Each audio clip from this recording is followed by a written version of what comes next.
Sorry again, I'm completely losing track of time. This is going to be a very short video because there's only 8 cards left. But then we've got Energy Tank, a 1-cost item that just gives you 3 energy. So basically you're sacrificing one of the cards in your hand, but it gives you 2 energy. You spend 1 to get 3, which is a profit of 2. So yeah. Then there's Charge Bot, which is a 1/2/2, which adds an energy tank to your hand. Having so many energy tanks that you could possibly have in your hand is mainly to try and encourage combos, because I feel like robots will be a good class for some crazy combos. And then there's Combat Mechanic. There are so many items in the robot class that you could basically never hope to play them all if you made a full-on item deck. So I thought that I should have more than one item tutor.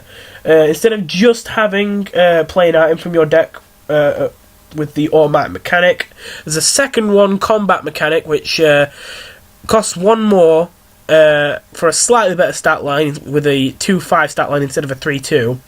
And the extra ability that, as well as playing an item from your deck, enemies you target with abilities and spells take an extra 2 damage for this.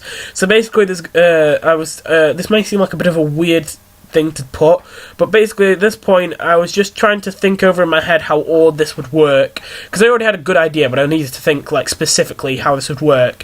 And I think I'm going to have a target variable for enemies, 1 for enemies and 1 for allies, and this guy is going to be like, well, if this enemy target variable ever changes, then it'll do 2 damage to anything that has that ID. So yeah, that's why it has that ability. Anyway, onto the legendaries. The first one, Killbot, is the most basic one. But it's another one that could be great if you could Dreadsun it out.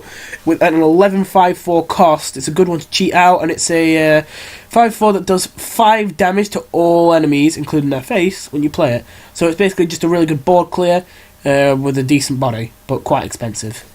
And then, this card is going to be very interesting, despite how dull this sounds.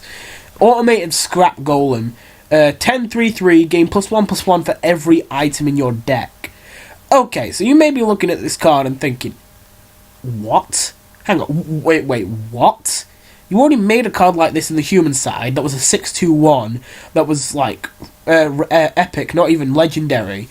It's basically the same thing with +1/+2, and it costs 4 more, and you made it legendary? What the hell's going on here? Well, remember, in humans, you can only run 9 items. In robots, if you really wanted to, you could run 21 items. And if you were going to run 21 items, and you were also going to run 3 automated scrap golems, well, you could have, again, the deck. I'm not saying the deck would be functional, because you would have to draw the automated scrap golems, but just be aware that this could be a 10-24-24.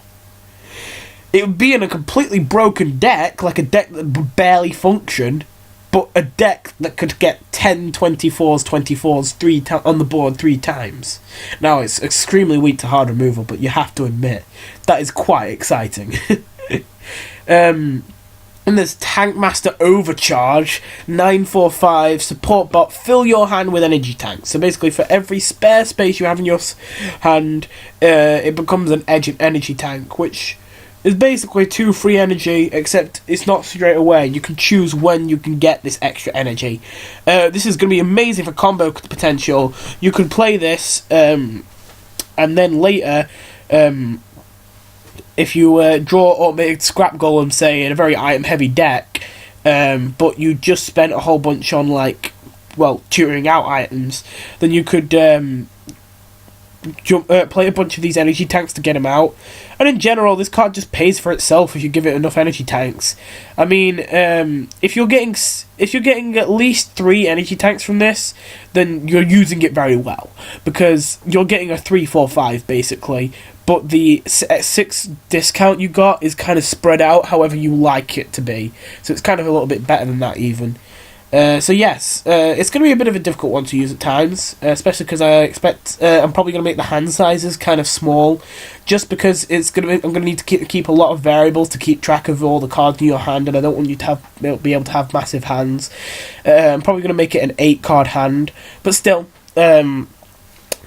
then there's... Okay, right, again. Remember that some of these cards I put in the game are in here because I expect they'll be interesting to see and they're kind of experiments. They're not... I'm completely aware that they could not really be very balanced. No, I can't say anything that could make you not hate me for this. Hackbot, 1452, very expensive cost, but he's a commander bot that instantly discards every card in your opponent's hand when you play him, giving them an empty hand. This not only could get rid of legendaries they've been keeping in their hand, which they probably would be because legendaries are usually quite expensive, but on top of that, this will mean that for the rest of the game, unless they draw some card draw, or they have something on the board that would give them card draw, then they will have to top deck for the rest of the game, which is pretty devastating. So yeah, interesting. And finally, the final card, and the one that I expect will have some very interesting synergies with Overclock, is 001, Legendary Mechanic. So he's like supposed to be the first bot magic manufactured of them all. Support bot. Your items are played twice. It's an 829, but doubling the effects of your items could be quite devastating. Like, items themselves aren't ridiculously overpowered or anything, but you've got to remember that you have loads of them if you're running a bot deck, and being able to double the effects of loads of them makes them a lot better. You could double Flamethrower for a potential of up to, not likely, but up to 30 damage for 5. And, of course, the main synergy is Overclocker. You could quadruple something stats, which is probably going to be enough for an OTK. Just for 4 energy. Only 4 energy needed. You could play this with an energy tank to make it give you 5 energy back for only using 1 card in your hand. Sorry, 6 energy back, but 5 in total, because you pay 1 to play it. Which is a good combo with the Tank Master Overcharge. So yeah, this would be very, very interesting, I think. I just couldn't... I can't wait to see that in action. Well, anyway, those are the cards. I hope you enjoyed them, but we're not quite done yet. We're going to save this for the next video, but I have made 3 heroes for every single faction. So, I'll see you when I've done that. Goodbye.